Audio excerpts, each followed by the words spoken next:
Good morning. I am Regina McClendon, as most of you know, Chair of BOMA Greater Dallas's Government Affairs Committee. I am thrilled to welcome you to today's Coffee and Chat with Government Affairs. Advocacy remains one of BOMA Greater Dallas's pillars, and as such, we are proud to bring you this program for free as a benefit of being a BOMA Greater Dallas member. Today's topic is a recap of the 87th Texas legislative session, which recently adjourned. You will learn what happened in Austin during this unique pandemic session, including key bills signed into law that could impact the commercial real estate industry. We are so excited to have Crystal Brown with Locklord, the lobby firm that represents Texas BOMA. I will introduce you to Crystal in a moment. Actually, I think Jim's going to introduce you to Crystal in a moment. Before that, I do have a few announcements. Now through July 30th, the BOMA Greater Dallas Community Service Committee is collecting backpacks and school supplies to distribute to kids in need through various charities across the Metroplex. We need your help. Our goal is to collect 1,500 backpacks full of supplies. Register you and your building on the BOMA Greater Dallas website. Second announcement, encourage your company's engineers to sign up for the engineer session and happy hour sponsored by Texas Air Systems at 3:30 p.m. Wednesday, July 30th at McKinney and Olive. The topic is understanding air purification utilizing lighting per ASHRAE. In addition to the presentation, there will be snacks, drinks, and door prizes. Sign up online. The next reminder is our seminar. We are having a seminar on the constitutional carry, the impact on commercial real estate and what's next at 8:30 a.m. Wednesday, July 15th at Douglas Center. Brought to you by the BGD Government Affairs Committee and the BOMA Greater Dallas Foundation Education Committee, this session will cover HB 1927, which was signed into law by Governor Abbott. The law goes into effect September 1st, so the time to start preparing is now. Hear from BGD attorney Tony Barbieri of Kessler Collins and Charles Callis of ADM Security Solutions. Join us for breakfast at 8 a.m. and the program will be from 8:30 a.m. to 9:30 a.m. Once again, this program is free. Space is limited, so register online ASAP.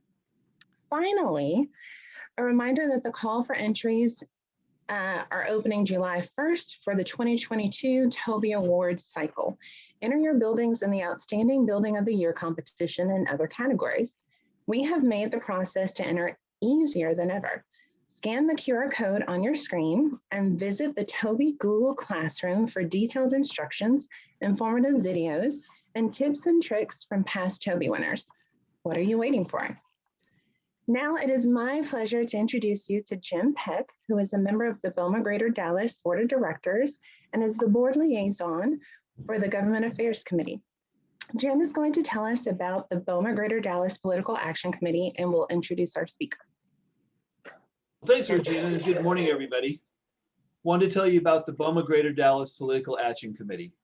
The BOMA Greater Dallas PAC, responsible for fundraising to support candidates for office in Texas who are friendly to commercial real estate. Our PAC is nonpartisan and here to get candidates elected who can help advance our industry. And it starts with you. We encourage you to make a one-time donation to the PAC, or even better, become a monthly donor. Remember, this is a PAC. Your contribution must be personal and not corporate. So how do you donate? Well, click on the QR code on the screen now. It'll link you to our PayPal account where you can donate instantly. It doesn't get any easier than that. The goal of our PAC is to raise $10,000 during the next election cycle. So take a moment, make your donation now or after our coffee and chat. One last announcement, because this is a coffee and chat, we welcome your questions. Type in your question in the chat box on the bottom of the screen and ask your question right after the presentation. And now it's my pleasure to introduce our featured speaker, Crystal Brown. Crystal advises clients on the Texas state government policy. In 2021, Capital Inside ranked her 58th in the state in its list of hired guns. So we have a hired gun working with us. In 2017, she was ranked number 6 on Capital Inside's Rising Stars list.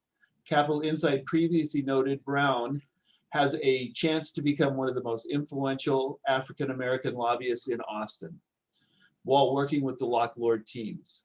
Prior to joining the firm, she was Chief of Staff for Texas House Representative Carol Alvarado, where she advised on policy, researched and drafted legislation, and developed media and communications strategy. So it's my pleasure to introduce Crystal. And Crystal, I know we had some kind of big legislative bills going through, because maybe you could start with some of the major ones that really hit our industry, like the ERCOT stuff and the constitutional carry. Definitely. Well, first, thank y'all so much for allowing me to be here to kind of talk about this session. For one that started off as saying that, oh, not too much is going to happen. There was actually a lot of action that happened, especially with COVID and the winter storm that hit Texas in February. So, you know, none of y'all are not, this isn't a new topic about what happened with the winter storm, where we're pretty much close to Texas being minutes away from being able to have a blackout. And so it left right in the middle of the legislative session. And in fact, Texas BOMA actually had to, many of y'all who are going to participate in it, we had to reschedule our advocacy day because it was the week before is when the storm kind of hit the state. So the legislature knew that if Texas has pretty much had a blackout, they need to take some major action to do something. And so there were several bills filed. Pretty much every member of the legislature filed some bill that would try to deal with strengthening our electric grid and just ensuring that we have reliable electricity in our state. But two main bills kind of flew out that really tries to address the kind of crux of the problem of the issue. And that's SB 2 by Senator Hancock and SB 3 by Senator Charles Schortner. And so SB 2 pretty much modifies the governance structure of the Electricity Reliability Council of Texas. And that's pretty much the nonprofit corporation that kind of manages our electric grid and kind of manages pretty much 75% of the electric market of the state. We're pretty much on our own electric grid. So we pretty much created ERCOT several years ago to kind of make sure that they're the ones kind of managing. But one of the things that we found out was that the structure of who was actually managing the grid and how those board of directors and who was actually on the board needed to be revamped. And so one of the things they did is kind of decrease the number of board members from 16 to 11, and then also made sure that all of the members of the board were going to be residents of the state, because that was one of the issues that a lot of people had concerns with, is that we found out that many of the members lived in Michigan or Minnesota or, you know, somewhere out of Texas. And so it's kind of like they didn't really have the skin in the game to help really make the decision, so that when they make a decision that it really impacted them as well, so they actually really cared. So they wanted to make sure that the people who were going to be on this board were actually residents and resided in Texas. The second bill, SB 3, that was kind of the main priority bill that really dealt with kind of overhauling our system and really trying to have a true response to the storm, was SB 3. And so it did a number of things, and I'll kind of go through some of them, especially the ones that will have probably the greatest impact on our industry, and then of course the state as a whole. Requires the weatherization of power generation facilities, natural gas facilities that are kind of deemed critical, and transmission facilities in Texas, to make sure that these facilities are prepared for those type of extreme weather conditions. Creates a statewide emergency alert system for future power outage events. If you recall, many times you didn't have the correct information about kind of how severe the storm is, how long these rolling blackouts would last. Why does my neighbor have electricity and I don't? And many other questions of kind of like, who do I kind of direct questions to, or who's in charge, kind of understanding what's actually going on. So they want to make sure, kind of like an Amber Alert that we have for other type of disasters, that we create one pretty much for electricity type of issues or power outage issues. It creates a Texas Energy Reliability Council that will kind of help coordinate all of our electricity and energy and natural gas regulators and industry folks to make sure we can really are meeting the needs of the state. It requires the Public Utility Commission, which is in charge of the state agency in charge of regulating electric companies, and the Railroad Commission, which is pretty much natural gas for this type of realm, to conduct on-site inspections of the facilities to ensure they're in compliance, so that when these agencies are kind of making rules or policies that they want these industry folks to follow, that they're actually following through and watching out. It requires the PUC to review ancillary services. So that's kind of reviewing the type, the volume, the cost of these services to determine if those services are really going to meet the needs of the state. And the bill also establishes an emergency pricing program for the wholesale electric market. And so this is kind of to help deal with those issues of where we had these skyrocketing billing practices that were in place. And of course, many of y'all who experienced high bills that were dealing with kind of the ancillary services that were kind of helping to ensure that we had, the power that we needed during that type of electricity crisis we had. The bill also requires the PUC to kind of establish kind of an ancillary services cap so that it can be in effect during that time of when we're in these kind of emergency period during this kind of emergency pricing program. And that should kind of help to make sure in future situations that we're not having these outrageous type of prices that bills that customers are seeing later on due to ancillary services. So they want to make sure that we kind of have that cap in place moving forward to make sure that we don't have to deal with those type of price increases, drastic price increases, I should say, in the future. And then another bill that was a smaller bill, but still kind of deals with more of the consumer protection side of it, was HB 16, which kind of bans the sale of wholesale index price plans for residential and small commercial customers. That doesn't ban commercial customers such as probably your BOMA members from being able to purchase those. But for those who still want to purchase wholesale index price plans, you can still kind of enroll in them, but that company just has to make sure they are giving full acknowledgement to that customer exactly what this plan does, what it could mean, so that people aren't shocked when they get those type of high prices later on. High bills later on. Okay. And so, go ahead. And so of course we had that was kind of the two, and I just threw in kind of the third main electricity bill.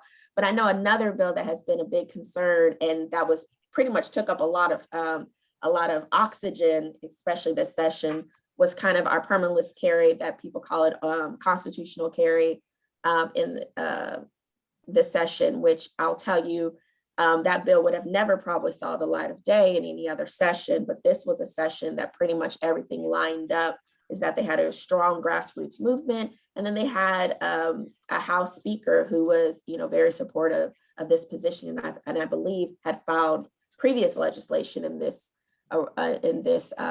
arena in the past, or has supported this type of legislation in the past. So one of the things, the major thing what the bill does is that it allows for a person who is 21 years or older to carry a firearm without first obtaining a handgun license if they're not prohibited from carrying a gun under state or federal law. So that would still kind of prevent like convicted felons from still possessing a weapon, and also violent family offenders from possessing a weapon. And one of the requirements in the bill does require the Texas Department of Public Safety to still create a free online course in gun safety. But of course, people who have guns are not required to take it, but it's still an option for those who would like to take one. There are still certain places in the bill that they ensure that you still can't carry firearms. And that'll be kind of schools, polling places, bars, racing tracks, hospitals. They didn't change that. But for BOMA's purposes, private businesses will still be able to prohibit guns, firearms on their property. But really what they have to make sure they do is that they provide notice that you are going to prohibiting guns, the possession of guns on your property. And you have to post those at the entrance of your property. So pretty much any door that you have, you need to make sure that you have that posted. The sign that the law kind of requires is going to be kind of identical or similar to, other gun prohibition signs that y'all probably have of y'all 30.06 and 30.07 signs. So this one will be saying kind of pursuant to section 30.05 of the Penal Code, a person may not enter this property with a firearm. Of course, that sign is going to be needed to include in English and Spanish, and it's going to need to appear in contrasting colors with block letters that are at least 1 inch in height and displayed in a conspicuous manner, clearly visible to the public. So they want to make sure that people see it, they can read it, and they can truly understand and truly be on notice. I will say right now there is kind of differing views out there. So we want to make sure that we have complete clarity on this issue. There is a question of whether or not this one sign that is under this new law, HB 1927, is going to suffice, where it just says firearms are prohibited pretty much, or are you still going to need to include the previous signs that you previously had to have posted if you didn't want those signs on the property? I believe you'll probably be able just to have this new sign, and that's okay. But we want to make sure we have clarity on that issue, and that it's a kind of universal position on what needs to be done. So we will be getting clarification on that. And in fact, we will go ahead and send to y'all a memo on this whole entire issue so that you can have full knowledge of kind of all the do's and don'ts of this law, and kind of make sure that y'all have every bit of information you have to be complete compliance, and make sure for those who do not want guns on their property will be able to have the proper signage and requirements in place to ensure that the public is made aware that you do not want guns on your property. One other thing is that there is going to be a penalty for those who still do decide to bring guns on property. It's going to be a Class C misdemeanor, kind of pretty much the same as what happened before with the other two sides of open carry and concealed carry. So it's a 200 Class C misdemeanor, fine not to exceed 200 if you leave. And then of course, if it's found that like at trial that you decided not to leave, then of course it moves up to a Class A misdemeanor. Great. Yeah, we're actually putting on a seminar next month, so that's going to be, yeah, hopefully we'll have that clarification you talked about in time for our seminar. So thank you. So it's looked like there was a few tax bills that kind of made it through the session. Can you go a little bit over some of those? Yeah, so taxes continue to be, property taxes continue to be one of like the top issues that we're always kind of focusing on and watching to see kind of what the legislature wants to do. And so if y'all recall last session, the big one was the big property tax reform, SB2, that pretty much made various kind of appraisal reforms, but the big thing was kind of lowering the voter approved tax rate from 8% to 3.5%. But one of the things in that bill, what it allowed it was an exemption for taxing entities if there was a disaster declared in their area. Well, of course, we all know that we were and we currently still are in the COVID pandemic disaster declaration right now. So there were some instances of where there were some jurisdictions that were attempting to or trying to see if they can kind of use the pandemic declared disaster as a way to kind of bump up that voter tax rate, rollback rate back up to 8% from the 3.5.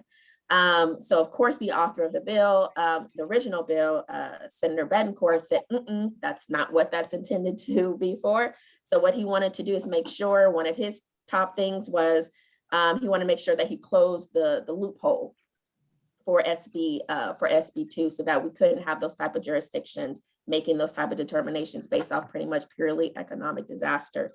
So two bills that really focus on that area was SB 1438 and it wanted to clear, and it really clearly codifies when that disaster exemption would apply and for how long. So we want to make sure like specifies kind of which type of disasters, meaning kind of tornadoes, hurricanes, floods, wildfires, and then specifically excludes those that do not apply. And they made sure to add pandemic so that it's clear that if there is ever a future type of COVID-like pandemic or public health kind of disaster pandemic that happens, that's really just economical, that's not what this is going to apply to. And then they also passed SB 1427, which if y'all recall last session, there was a bill that allowed for automatic exemption if property was damaged during a declared disaster. Again, there was a question on whether we're talking about physical damage or economic, and that bill just made sure that it clarifies we're talking about physical damages. So those are two main bills that were kind of passed to kind of help deal with that disaster exemption, kind of closing that loophole in our tax code when it comes to those type of tax exemptions or kind of voter approved tax rate rollbacks that we kind of tried to fix last session. And then as always, each session, we're kind of dealing with appraisal caps, efforts to kind of put appraisal caps on either residential or all property, changing the equal and uniform appraisal method, and then also sales price disclosure. And so with appraisal caps, there's always numerous bills that are filed every session that kind of deal with appraisal caps, because honestly, it sounds very good saying, hey, my constituents are complaining about their property taxes increasing. Let me go ahead and cap what their residential what their residential value could be. And so the issue that happens each time is that they'll say, right now it's at a 10% cap, and they'll say, let's cap it at 5 or let's cap it at 3.5. But the problem is that it doesn't mean that that money goes away. It just shifts kind of who pays that money. So really what it goes to is that if we give residential, then all it means is that commercial pays more. So each session, we're kind of seeing more and more bills that try to establish some type of appraisal caps or some type of exemption based off of, off of status, job position, age, whatever the issue might be. And we always are adamantly opposed to that, because we know that that really harms the commercial real estate industry in the end. And so luckily this session, we were able to prevent those type of bills from actually making it anywhere. But we do see those continuing to be filed. So that's becoming a common thing. And so that's going to be something that we're going to have to continue to watch each session. The other one is sales price disclosure, which, as y'all know, Texas is a non-disclosure state, which means that, the real estate sales prices do not need to be publicly disclosed with a government entity. But we know that some appraisal districts and local government entities really want the full disclosure of sales prices. That's something that we have always opposed, kind of supportive of keeping the current law in place as what it is and not changing it. There was an actual bill that received a hearing this year on that subject. There was a couple that was filed, but only one got a hearing that would have required mandatory sales price disclosure. But us, along with a lot of other stakeholder groups, came out in strong opposition to that bill. So we were able to stop that bill from moving past just getting an initial hearing kind of later on in the session. So we were pretty successful in stopping that. And then of course, equal and uniform. We've always held the position, Texas BOMA has, to kind of just retain the equal uniform method. And that's just making sure that appraisal districts are assessing property taxes on an equal uniform basis, so that similar properties are valued in a similar way. And we saw some bills filed this session to try to either restrict or eliminate that method, but luckily those bills never received a hearing at all. But again, that's another bill that's always getting filed each session, but it'll be one that will continue. Will be one that we continue to watch. So we'll see kind of what happens when it comes to next session. But luckily, we have a strong group of people who are also in opposition to us. So we kind of show up with a strong force of opposition to kind of help make sure that those bills don't see the light of day. That's great. Now, I think I remember seeing some, wasn't there some COVID liability issues that were addressed, and did that bill pass?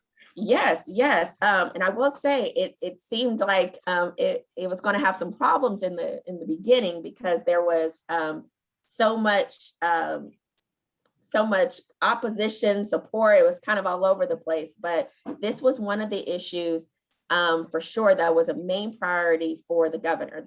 Each time at the beginning of session, he kind of lists out what is going to be his emergency items, items that the legislature is able to take up before pretty much any other bill, because the legislature can't hear a bill or vote on a bill before until 60 days after the session has commenced, unless it's kind of an item deemed an emergency item or technically the budget.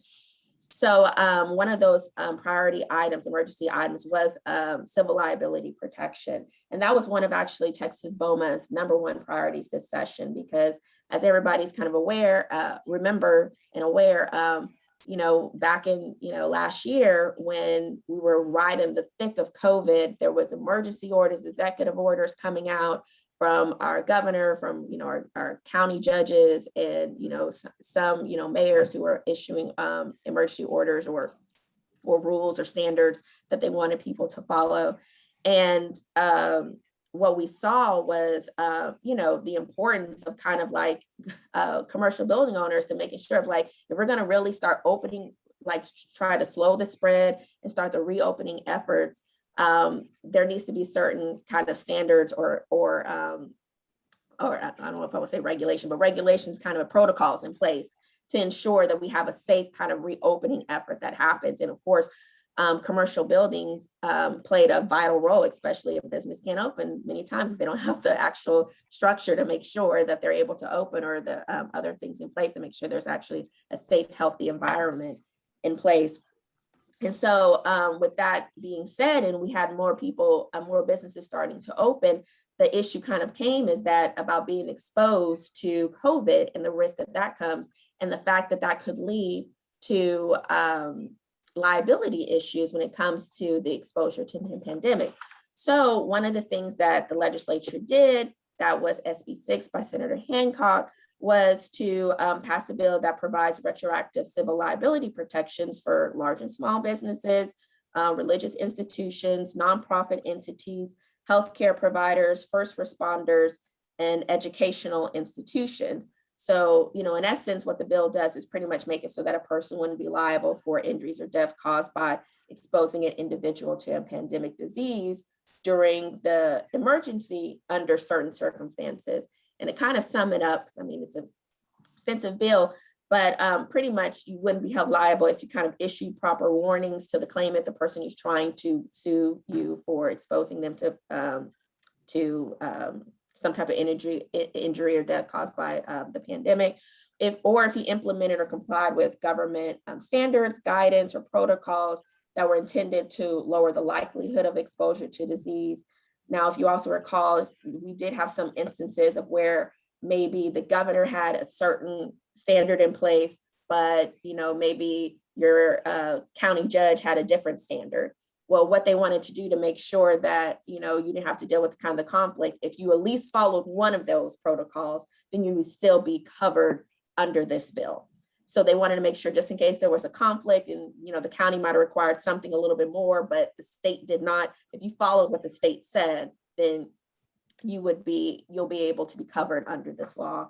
And then another bill that kind of passed that kind of relates to COVID was one that was SB 968 that kind of just dealt with making sure that Texas is able to respond better to future public health disasters, and make sure we have better coordination, because what they found is that there was kind of who's going to lead in charge, and how do you make sure that each agency, state agency and local health department are kind of talking to each other to make sure that we're all working like cohesively and trying to deal with the next type of future disaster. And among many things, one of the things that bill does is make it so that businesses can't require their customers to show proof of their vaccination. So that's kind of, we saw the governor kind of do it for a lot of state agencies of where the prohibiting the kind of the vaccine passports.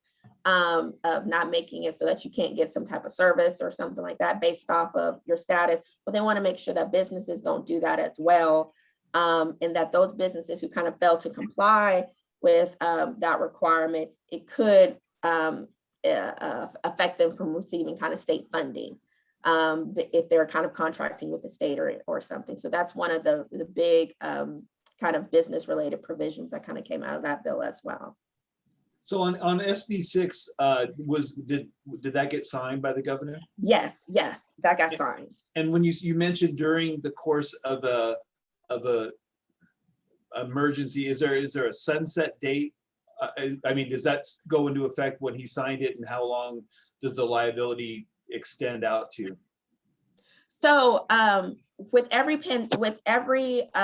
disaster declaration that he declares, there is normally like a finite date of when it will end. So normally within the declaration, I'll go ahead and say what that date will end.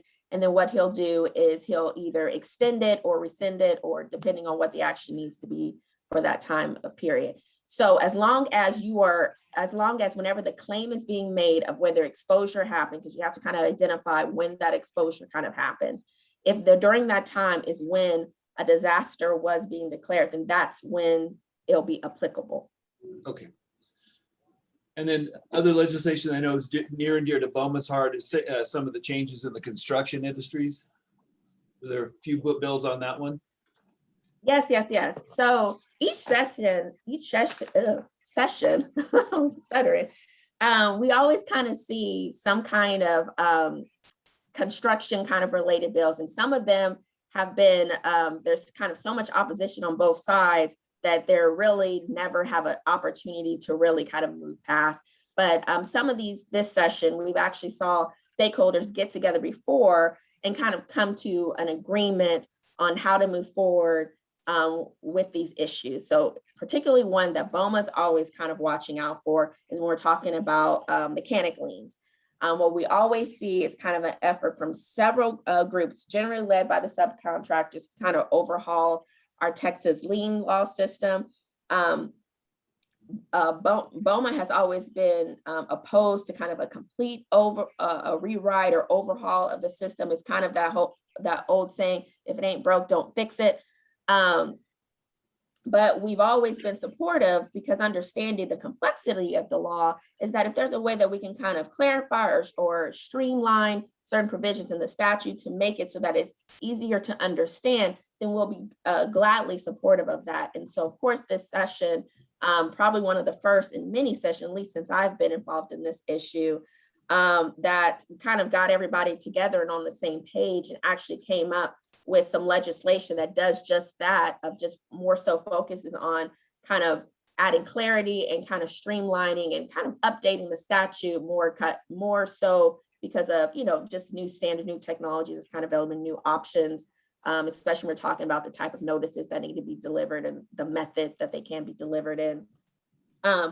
And so what they did is they passed HB 2237, which pretty much just kind of clarifies the process for mechanics liens.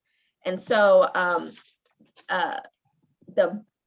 the main change in that bill is kind of removing the second notice requirement that a contractor would have needed to provide based off of kind of the that a person would need to provide to the contractor, the prime or the sub, based off of them not having made payment. They also kind of changed the different kind of forms that were going to be required to kind of make it a little bit more clear. And they also kind of made some changes, kind of like providing additional methods of service of how you can deliver this notice, because before it used to be by certified mail. And so now it can be by kind of any form of traceable or private delivery or mail service that can confirm a proof of receipt. So kind of expanding the different options that could have been available. We also saw SB 219 pass that pretty much will limit the liability of contractors for defects in construction that are due to flawed design documents furnished by the owner. So that's kind of like if you're making improvements on your building, or you're building your building, and you have a contractor who's doing the construction for that, Right now, there was concern that the laws weren't kind of balanced evenly between the contractor and the owner. And so they wanted to try to find one that would try to find as a better balance between the kind of the liability on for both sides. So when the bill was first proposed, pretty much it would say like a builder is not responsible for those defects for the design documents that were provided by the owner. So pretty much kind of out on your own, owner. And you couldn't kind of waive this in your provision. But after several discussions and talks with the author and of course stakeholders meeting, they kind of got to an agreement to say like, hey, okay, we understand that you're trying to find a balance. So if the contractor learns of a design defect, then the contractor at least has to disclose in writing to that owner that it's discovered that defect, or if that defect is discovered, let me repeat that. So the contractor must disclose in writing a known defect that is discovered by the contractor or reasonably should have been discovered using ordinary diligence. So they kind of changed it to make sure that, hey, you at least got to let us know if there is something, like don't just go blindly and just follow these designs when you know there's something wrong, or you at least have to use based off of your skill and knowledge. If that's something that a defect that could have been found based off of using just ordinary diligence, then you need to let us know. Because if you don't, then you can be liable for that. So they want to at least say like, you're not going to just have blanket, immunity from it, but at least like if there is a problem, you need to let us know because we're hiring you for this job to do that. And you're pretty much the expert is kind of the logic behind it. There was also one bill that was filed dealing with construction that would require the developer of a commercial building project located in Texas to visibly post as soon as practical after the beginning of construction at the entrance of the construction site, the name and contact information of the developer and the brief description of the project. That's SB 291 by Senator Charles Schwartner. This is in response to in his community in Georgetown, he saw that there was a lot of construction being done in his area. And I believe a lot of his constituents were not sure kind of what was being built. And so they just wanted a little bit more information. So at least to know like, who is the developer and kind of what are you building? So it's kind of more just adding more transparency and notice to the process. And did that pass? Yes. Okay. Yes. All three of those bills passed. Gotcha. Thank you. And then I know there was a proposed change to the plumbing code, and I think that would be of interest. I don't remember if that passed or not. Yeah, so unfortunately that one didn't pass. And the bill you're probably referring to is HB 3803, which would require the state Texas, the Texas State Board of Plumbing Examiners to adopt a single plumbing code, the International Plumbing Code. Right now, the law allows the Board of Examiners to use either the International Plumbing Code or the Uniform Plumbing Code. Most cities in Texas, and I believe Dallas does, uses the IPC code, but there's some that are still using the Uniform Plumbing Code, and I believe that's mostly Austin and Houston, I believe it is. Somebody correct me if I'm mistaken, but that one's always an effort to make sure that we just have one universal code that we're using. It adds more, it's more convenient. I mean, it's clear so that people aren't having to learn two different things. But again, that's a bill that we're always kind of supporting each session, but this one failed to get out of committee. It did receive a hearing, but it died in committee. I will say that if y'all recall from last session, there was the whole, the plumbing board was under sunset review and it actually failed to be renewed. And so the governor, there was a question about, are we going to have licensed plumbers? Well, good thing this year, they were able to kind of save it and extend it until this new session. This year, they actually passed it. So we will have licensed plumbers. And that was something that didn't have this big fanfare as it did last session, but it did get passed this session. I think we'll all breathe a sigh of relief on that one, because that was a little creepy last session. It was. It really was. And I think there was a couple of other bills, one on eviction and then the camping ban. Can you kind of go through that and how does that impact us, our members? Yeah. So one, the eviction bill, HB 900, by Dan Huberty, it pretty much ensures a landlord is not held liable for damages to the tenant resulting from an eviction, execution of a writ of possession in an eviction suit. So when you have to pretty much, you're going through the whole eviction process and it's time to pretty much start removing their property. In other parts, for other individuals, kind of renters, officers, movers, and even storage facility owners, there are protections in place. But there isn't any protection in place for a landlord who might have to kind of remove somebody's property during this eviction process. So they just want to make sure that landlords still have that protection just like other people do. So that was a small bill that kind of got under the radar, but especially in the time of COVID, when we're dealing with like evictions in general, it kind of fit with not only just a general sense of eviction processes period that people might have to deal with, but the fact that that was a big issue during this whole entire pandemic. And then of course, the public camping ban. I don't know how many of y'all have made it to Austin. I'm not sure how bad, I don't believe it's as bad as it was in Austin as it was in Dallas.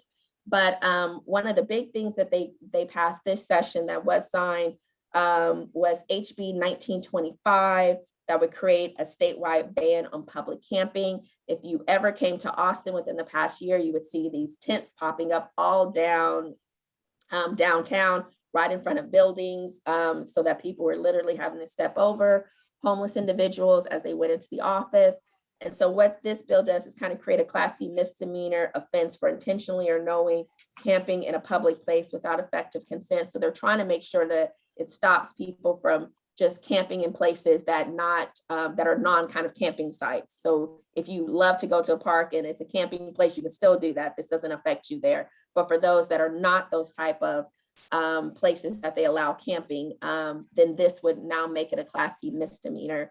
And it does also prevent cities from kind of implementing policies that will prevent the enforcement of this type of bill.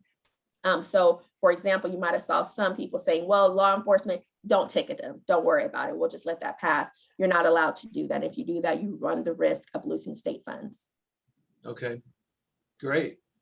Well, thanks. I mean, awesome job on recapping. Appreciate your time. We got about 15 minutes left. And I'm guessing Jeff and Taylor, we must have some questions teed up. Could you guys kind of go through that? And Crystal, could you enlighten us with more information from our questions?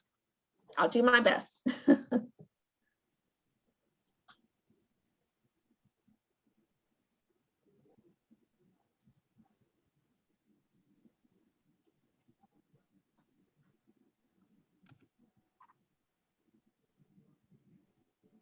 All right, the first one. This is Jeff. Go ahead, Jeff. There was someone asked if there's a way to get a written summary of some of the relevant legislation. Crystal, do you have something we could share with our members that would recap a little bit about what you talked about? Yes, in fact, I'm after this call today, I'm finishing up the kind of written summary that I normally send to Texas BOMA, and I believe they're going to distribute to all of y'all. So it'll pretty much recap all of these bills that I've talked about. And I can send it to you too, Jeff, so that just in case they don't send it out to all the chapters, that you have it. So that's amazing. Thank you. Mm-hmm. If anybody else has questions, please type them in the chat box, and Jim and Regina will ask Crystal those questions. I will. Crystal, I actually. Mm-hmm. Oh, go ahead. Oh, no, go ahead. I will just add, because I'm not sure if y'all were on the line, we were kind of talking about this earlier. So of course, the session is normally 140 days, and we concluded on May 31st, and the governor already finished up his veto period on June 20th, where he vetoed about 20 bills, and also line item vetoed a piece of the appropriations budget that would defund the Article 10, which funds the legislature. So we know going forward that we're going to have a couple of special sessions, because the governor has announced actually yesterday that our first special session is going to begin on July 8th. He has not officially announced what's going to be on the call and what matters are going to be up for discussion during that special session. But he has given us some indication in the past about what he plans to add to the call. It won't be official, of course, till he announces it. And so some of those issues deal with kind of election reform or election integrity, as is kind of what they've been calling it, bail reform, social media censorship, and of course, banning CRT, and then of course, dealing with the vetoing of funding for the legislature. So that might be some of the issues that we're going to be dealing with these next 30 days coming up, beginning on July 8th. So I did want to announce that because that was just announced yesterday. Awesome. Thanks for the update. I actually have a question. Did the legislature look at, or are they looking at any relief for consumers that were hit by huge electricity charges due to Uri? So yes, there was actually people, members who filed legislation to kind of deal with consumer relief when it comes to these high bills. There were some amendments added to either add relief for residential, not too much for consumer, but it was still part of the conversation. We're talking about how we're going to deal with kind of ancillary services moving forward. And so one of the things that, of course, the agency itself, the PUC agency, of course, if you have problems paying your bill, then I believe that they have some resources available. I'm not sure of how much that they'll be able to really help, but there are ways that you can go ahead and contact the PUC to kind of either dispute your charges or at least try to see if there are some type of options available. And of course, there's many of the electricity providers that are providing a lot of their customers with payment plan options. But that was one of the issues that a lot of people have asked Governor Abbott to add to the call, to see if there is something that we can do to add relief to consumers that got hit so hard by the storm. Because one of the biggest concerns or complaints that people had is that we did a lot of reform for kind of like the supply piece, but not really for the consumer protection piece. We're making sure that, okay, how can we protect and make sure the grid's okay? But there's a lot of individuals and businesses that were hurt due to the storm. I mean, we're talking about a storm that they're estimating that maybe a possibility based off of some analysis that 700 Texans died related to this storm. And that there's been billions of dollars worth of damages, whether they're insurance costs or just economic loss due to the storm. So that there is a lot of customers, whether they're residential or commercial, that are really in need of some assistance. And so that is always an ongoing conversation that's still happening now, and that's still being, a lot of people are being critiqued on.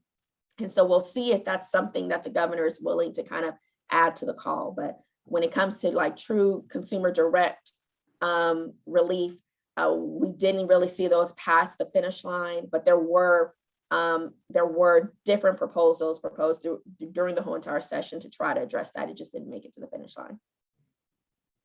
Thank you.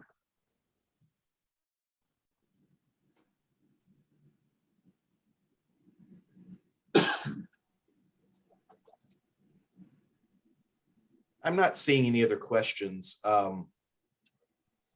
Crystal, any of the bills that the governor vetoed that we should be paying attention to? I know there were quite a few vetoes. Is there anything that didn't make it over the finish line, or that you saw that we should be paying attention to?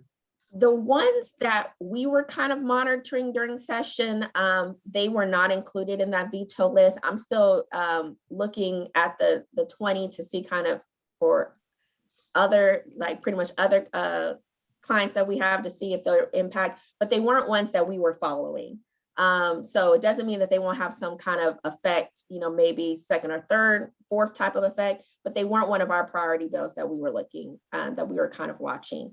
Many of the bills that were our priority bills, either they didn't see the light of day, which is what we didn't want, or we were able to successfully get them over the finish line. And that was kind of the civil liability protection, making sure there was some type of reform to the grid. And then of course, making sure it wasn't too crazy on changing that lien law.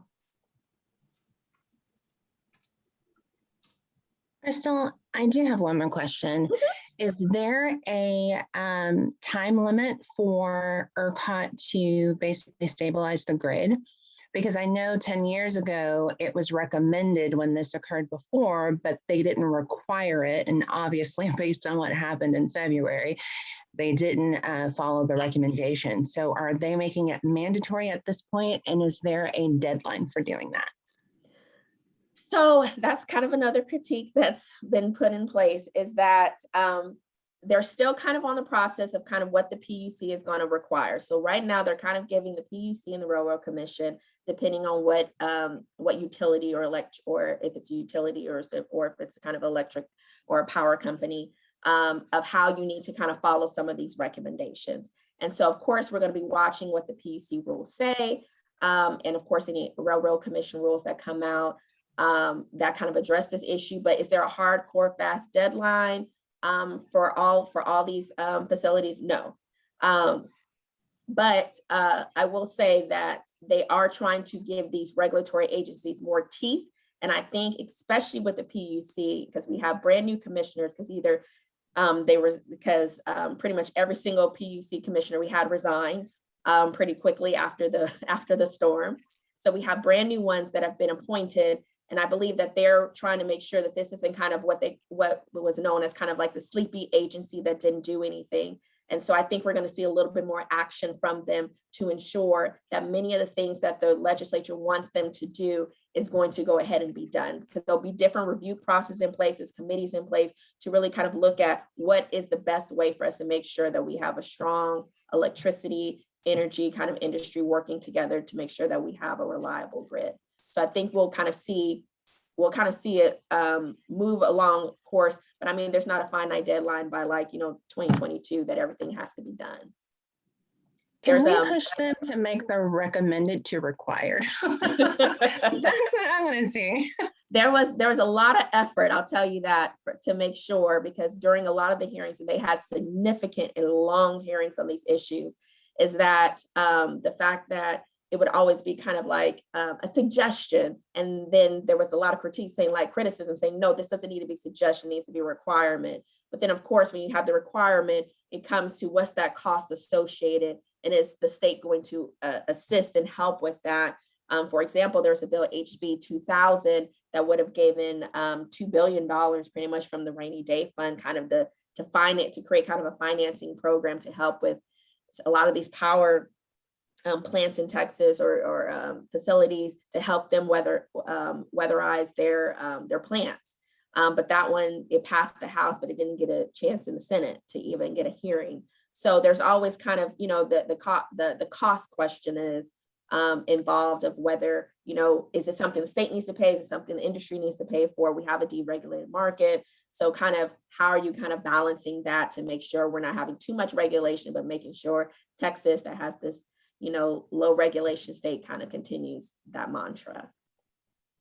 Awesome. That's great information, Crystal. Mm-hmm. Does anyone else have a question and might want to ask it before we end?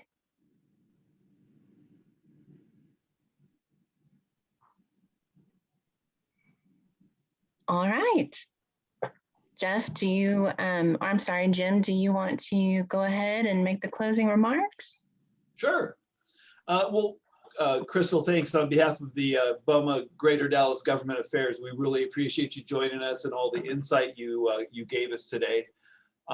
For those out there, don't forget our constitutional carry seminars coming up on July 15th, as well as the many other BOMA Greater Dallas events that are going to be happening this summer. So make sure you read our alerts, the e-news, visit the website and register for the Greater BOMA Dallas events, and follow us on social media. Thanks, everybody, and have a great day. Thank you. Thank you, Crystal. Thanks, everyone. Thank you.